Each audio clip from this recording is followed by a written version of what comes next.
Hey everybody, welcome back to the channel. Today I have an amazing agent that is going to be sharing how she went from a full-time career, an amazing career, into also being just as successful in her real estate. A lawyer turned into realtor, had a massive success and start hitting the ground running with YouTube. And in her first year, she was able to break into six-figure, all coming from YouTube, which is amazing. So she's going to be breaking down all of that when we get into the interview. And Karrie, it is based in Marin County in California, where she's also now teaching and helping other agents to grow and be successful in their business. She has an amazing platform at smartagentalliance.com where she's breaking down and helping out agents to be just as successful. But for now, let's dive into this amazing interview. And if you have any questions about co-sponsorship and how to partner with us, all those details will be on the description below.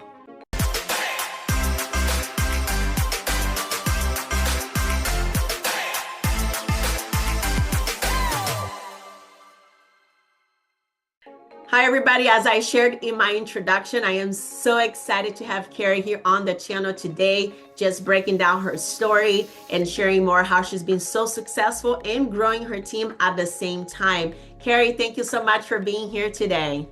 Such a pleasure. Thank you for having me on, Amanda. Absolutely, absolutely. Let's just dive in and just love to hear more about your story. Take us back even before real estate and how that all tied in to where you're at today. Well, it's I've been in real estate about 4 years now, so I have a lot of history before that. So I started out my life as a stockbroker. I went to law school. I became a lawyer. Then I had 3 kids, and I was having a hard time doing 12 hours at work and going back and forth. So I became a stock trader because I'd had this bigger thing as being a stockbroker. And I did that for 15 years as a professional stock day trader. All along the line, I was buying and selling a few houses here and there. I love to renovate houses. So when the pandemic happened and I decided to reflect on everything and, whether or not I wanted to keep moving down that path. And my kids by then were adults and they had moved out of the house. So I no longer had to work my life around trying to be with my kids at the same time. And I thought, hey, you know what? I think I'd like to flip houses. So I looked into studying for real estate and I found out that since I'm a California lawyer, I didn't actually have to do any of the training. All I had to do was take the exam. I used that as I should be doing that then, right? So I did that. I studied for about a month. And then, a lot of it came from my property experience in law school. And then I took the exam, passed it, and then I found out I had to join a brokerage, which is something I hadn't really thought about. And so I researched for that. I actually interviewed with Compass and Sotheby's and all of those. I was a little not impressed by how much I would be earning. And I was particularly unimpressed by the amount of money I'd have to invest up front because you had to pay like your whole year of E&O. And it was like $2,000 to $2,200 up front without having done a single deal or anything. And then my question was, well, what about training? And it was like, oh yeah, you should go take this training. It's $2,500 for ninja training. I'm like, okay, so this is turning into a bigger investment than I had expected. And so I kept looking and I found EXP and I decided this would be, the place for me, which it absolutely has been. So I started doing the job at EXP. Well, actually, before EXP, because I was researching, I found that the sponsor idea was a good idea. It was a good idea to choose your sponsor. At the time when I signed up, EXP randomly picked a sponsor for you. If you didn't make the choice, they don't do that anymore, but they did. And so I went looking for sponsors, and that's when I found Mike Sherrard. And I thought, hey, YouTube, that sounds kind of fun. I could probably use that in my flipping business. I should do that. And so I signed up with Mike. I loved the step-by-step process of learning how to do YouTube. I followed it every little step on the way. I didn't watch all of his trainings. I actually did it at the same time while I was going through his trainings. And that actually ended up leading me down the path of being a buyer's agent for a while, even though that's not what my original thought was. And then I found out the real beauty of YouTube for me, which is that when people called me, one, they're ready to hire me. There's nothing in between. And people that call me actually like me. And I found out that something I've never even thought about. People that like me, well, there are a lot like me, and I like them too. I ended up finding out that by being an agent through my YouTube, I really liked these people, and Wow. they have become my friends. And I'm like, oh, I have to leave my house today to go open doors. Oh, it's great because it's so and so. I Mhm. love these people. And so I ended up being an agent.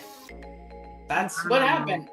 Wow. That's amazing. I mean, you definitely had a career that in just to make the shift. But I actually want to go back a little bit when you like why or what, got you into getting to the flipping house. I mean, like you kind of were already doing real estate, but just a different, different hat. Well, it's kind of funny actually when you isolate that question, which is yes, I wanted to do it because I liked fixing up houses. I had renovated a couple of houses, I'd had a house built, so I Mhm. had some familiarity around it and I just loved it. But the biggest thing about moving to real estate is I hate making appointments. And so hate it with a passion. I mean, I don't get my hair cut until my husband makes the appointment for me. I just hate making appointments. And so I didn't want to have to make appointments with realtors to see more houses. Mm. That's just not something I wanted to do. And that's why the shift went from thinking I'm going to flip, but no, I have to be a realtor while I'm flipping. It was just literally my pain point about making appointments. Now, but the interesting thing is when clients make appointments with me to go out to, I love that. It's like because I love them, right? Yeah, So it's yeah. very different, but I'm really glad I went down this path. That's pretty cool. So did you start with your YouTube channel from the beginning when you got your license, or did you kind of had some hesitation in the beginning? I had a lot of hesitation, but yes, that was my primary way of getting business. And I knew it would be important to me because I live in, well, basically a pretty pricey area, Marin County in the United States, a very big price point in general. And everybody that I've known in Marin, because I've been here almost 30 years, they all know 10 agents, 10 agents Mhm. at least. So I knew I wasn't going to want to work my sphere.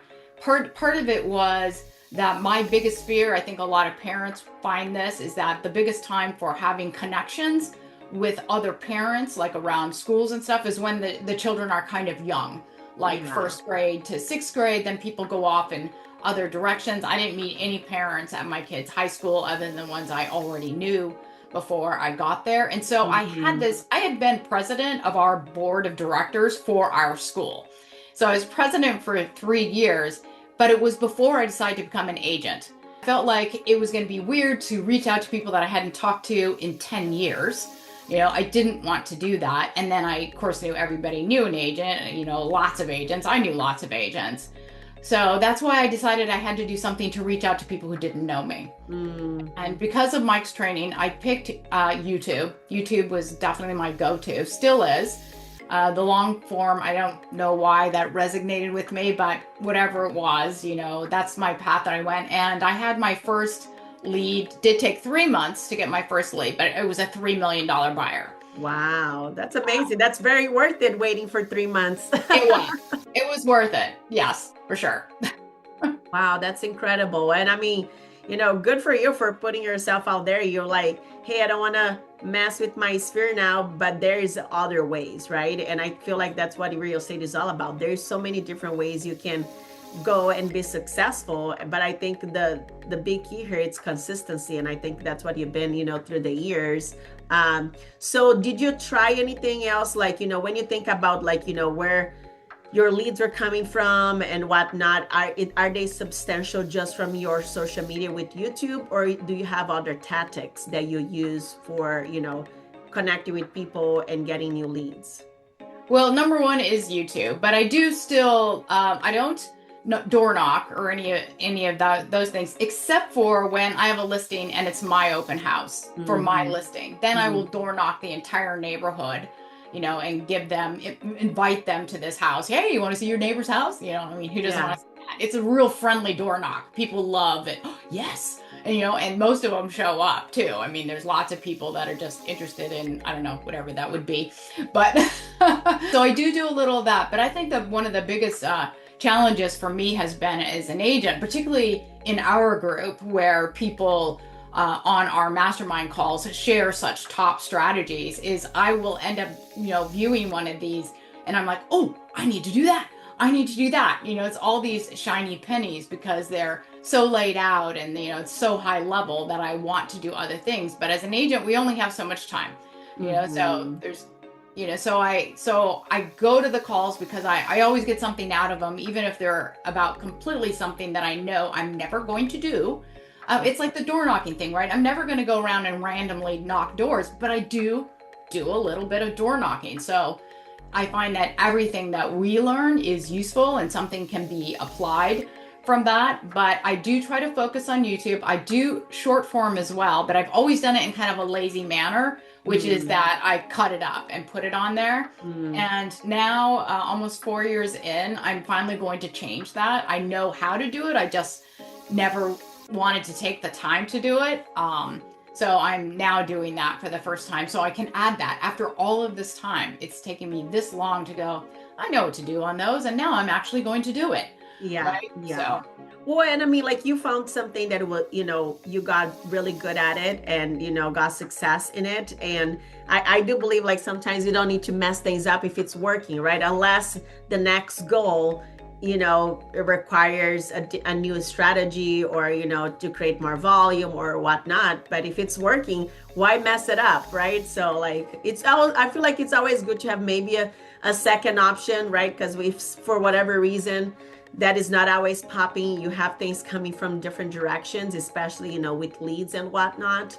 But what, like today, 4 years in, and do you feel like you found like a new career for you in real estate? Obviously, you had other experiences in the past. Are you still flipping?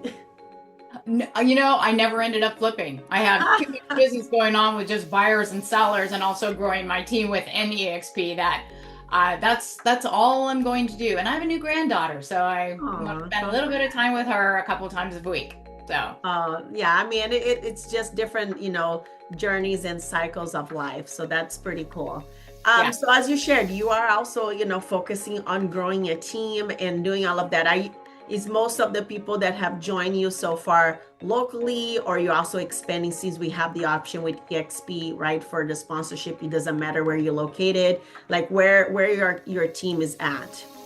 They're all over the United States, and I don't think I have a single agent right now that's locally because I don't actually reach out to local. I don't reach out to any local agents. I mention here and there when I happen to be working with an agent on the other side if it comes up naturally, but I don't go down that path at all. So it's mainly groups of people that are reading my blogs or seeing my website or seeing my YouTube channel.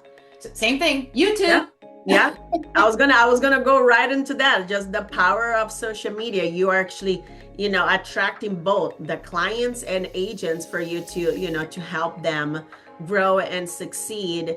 And as I know, as you continue to also, you're being a top producer and now you have the chance to, provide support, for someone that wants to partner up with you. And then now the beauty, right, of co-sponsorship that EXP launched this year, which is allowing even more support for that agent, no matter where they at, right? If they see like, hey, I love everything, Karrie's doing, but I also love everything Amanda's doing. Well, you get to have the both of best world, which is, working and partnering up with us, obviously as we continue our conversation, but all the information from myself, from Karrie is going to be on the description.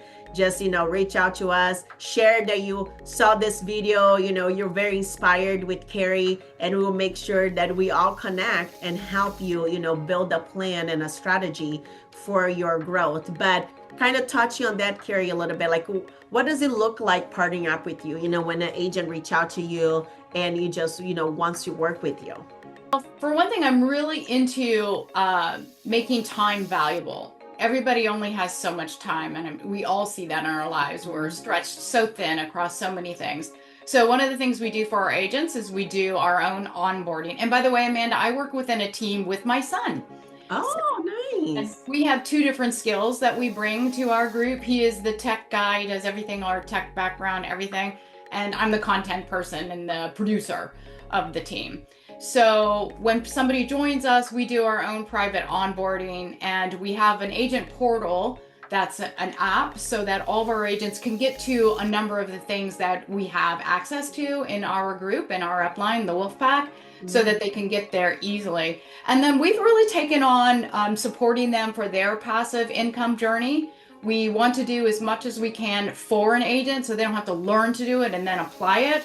So we've created, web pages for them that we actually create. All we need is a picture, and then we create that web page and we host it as well. So they don't have to figure out hosting it or buying some kind of a ClickFunnels or anything like that. They don't have to do anything. And then we run webinars for them, and we do the one-on-one calls for them, and we give them an agent drip campaign. So once they've contacted with somebody, they have a drip ready to go to keep them top of mind. So we've really gone down this, as you know, Amanda, people don't come to EXP for passive income. They come because it's got amazing pay and amazing support and amazing ways to do your deals. But I don't know of a single agent who hasn't been at EXP a year later and gone, oh my goodness, this passive income thing is insane, right?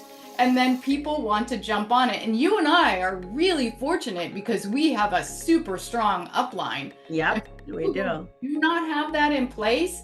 They say, what do you bring to the table? Me. I'll talk to you on the phone and go to coffee with you, right? And so it's just completely different. So we're both so fortunate for having this. And I think part of it is that when that year passed for me and I went, wait a minute, this is great. I should go down this. I already have the perfect upline in place, and I actually really enjoy teaching. So I like helping agents just as much as helping a buyer in a home. I like helping an agent through their struggles. And I think one of the biggest things to help them through is just that real estate is overwhelming on itself. EXP has so much to offer that it's also overwhelming. And if you cannot know where to go, you could feel like you're on a little island all by yourself when it's only because you didn't know this is the direction to go. So I make it a part of what I do to understand everything that's going on with EXP. That comes a little bit from my law background, because the reason I went to law school is I love making order out of chaos. So that's my thing. And so that's what I did in learning about EXP, and then everything that even the Wolf Pack has to offer, right? We have so much multi-level of information and training and things that we can tap, and we need to know what we need and where is it. No, and that's so true. And I feel like that can be like a lot of the struggle for, a new agent coming in, and you have so many options, and you're thinking as you said, there's so many shiny objects, and everything works. Right? I feel like it's the consistency, but what are you going to do? Where are you going to spend your time? And if you don't have someone that, holding hand, it's more creating a plan to help you, but, you still need to do the work. In the end of the day, it's still your business. And I think, I am not a big fan of paid leads. When an agent sometimes reach out and it's just like, do you guys provide leads? And I'm like, do you want to run your business, or you want to be dependent of someone else? Because, as I have worked with agents that sometimes come from that background of someone else was feeding them leads, but they're leaving 50% of their paycheck for someone else, which I was just like, you can pay for the leads yourself with all the money you're paying to that company. But it's just the mindset shift for them even to believe in themselves that they can go and find leads without having to pay for them. And I'm not here saying if you like to pay for leads and it's working for your business, that's great. But if you are under someone else and they're taking a cut of your hard working, I think you need to reconsider it, and that's just a personal opinion. I mean, if you want to last in this business, you want to be able to create an environment that the leads are coming to you, and you don't have to spend, millions of dollars for those leads. And then it's just almost as a struggle, you're paying to get a lead just to pay for the next lead, And we want freedom, right? Is that the reason why you get into real estate? That's right. And about the leads too, it's that those cold leads, that's completely different than getting a lead from YouTube. Once, you still have to work through it. They're not ready to hire you. They don't even know you. And I did a little bit of that along my career and decided I don't want to do it at all because the people didn't resonate. I didn't actually enjoy working for them as much as I enjoy working for other people. So yeah, I think the cold lead thing is really difficult. And if people, I love your point. Yeah, if you want to have your own business, you need to be getting your own leads. Yeah, yeah. And just so you know, as we're kind of getting close in here, I know you've provided so much content and information in here. So whoever is watching, obviously, I'm going to have all your information. But what would it be like, maybe one or two things that you would say for someone that either they're struggling, you know, like they start in this business, they're being frustrated. Maybe they're 1 foot in and 1 foot out. You know, we're already September and they're like, what happened with this year? Like, you know, just to kind of wrapping their mind back into just like, you know, let's get things moving. So I think if I was in that position, I would want to get, well, first of all, motivated and inspired all the time, you know, do whatever you have to do, whether you have favorite YouTubers that you watch or like our masterminds have that kind of mindset thing in it. And, you know, again, it's like EXP. EXP, we have this little fast start program, right? So if you're like, an agent who knows what you're doing, but you've fallen off your game a little bit. So you go into one of these step-by-step programs that's live for 6 weeks long. And after 6 weeks, agents get an average of 3.8 contracts signed within that 6-week period. You know, so it actually has proven results just to get you back into your game. And then I think the other thing is just to know that we all have these problems. You know, we all have doubts. We all have to work through. It's not just you. Right? It's all of us. And so to not think, oh, I'm the only one who's not making it. And, you know, 74% of agents haven't done a deal this year. It's a tough time. It's not just them. So that's basically what I would say. Yeah, no, I definitely agree with you. So everyone, thank you so much for sticking to the end, you know, like partnering up with us. It's a lot more than even what we shared in here, because this is just like the tip of that iceberg, but there's so much that, you know, our group has to offer. And if you feel like, you know, you're struggling, you know, schedule that call. There's nothing to lose. You just get information and see if that is a good fit for you, because at the end of the day, we also want, you know, to partner up with people that, you know, see this is a right fit and this is where you want to be. Then we will love to be here and help you and, you know, win together. Karrie, thank you again for coming today. I really appreciate your time and all the valuable things that you shared. And I'm sure in the near future, I will have you come back and share a lot more. Thank you so much, Amanda. My pleasure being here. Really, really great. Thanks.